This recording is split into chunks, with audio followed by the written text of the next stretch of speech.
આજથી બરાબર 101 વર્ષ પહેલા રાજકોટમાં પ્લેગ નામનો ભયંકર રોગચાળો ફેલાયો હતો. ત્યારે રાજકોટને આ મહામારીમાંથી ઉગારી લેવા રાજકોટ સ્ટેટના રાજવીએ એક માનતા માની હતી કે જો રાજકોટને આ રોગચાળામાંથી મુક્તિ મળશે તો શ્રાવણ માસના કોઈ પણ એક સોમવારે શહેરમાં રામનાથ બાબાની વરણાગી ધામધૂમથી ફેરવવામાં આવશે. તે દિને ઘડીને આજનો દિવસ. દર વર્ષે શ્રાવણ માસના એક સોમવારે નગર દેવતા ગણાતા અને લાખો લોકોની આસ્થાના પ્રતીક એવા રામનાથ બાબાની વરણાગી શહેરમાં ભારે ઉત્સાહપૂર્વક નીકળે છે.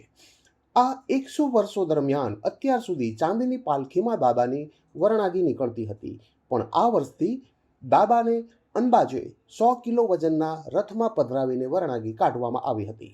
રામનાથપરા, કરણપરા, સોની બજાર, પેલેસ રોડ સહિતના સમગ્ર રૂટ પર હજારોની સંખ્યામાં શિવભક્તો દાદાના દર્શન કરવા માટે ઉમટી પડ્યા હતા. ઠેક ઠેકાણે વરણાગી પર ફૂલ વર્ષા કરવામાં આવી હતી.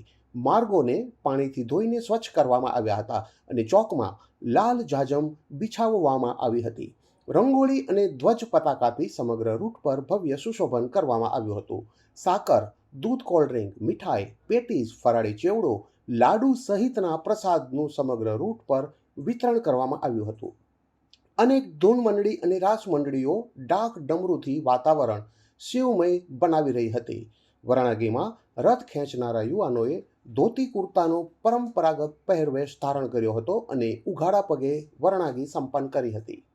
દેશ વિદેશના લાખો ભક્તોએ પણ ઓનલાઈન વરણાગીના દર્શન કરીને ધન્યતા અનુભવી હતી. સમય મિરર સાથે યુવરાજ ચૌહાણ, રાજકોટ.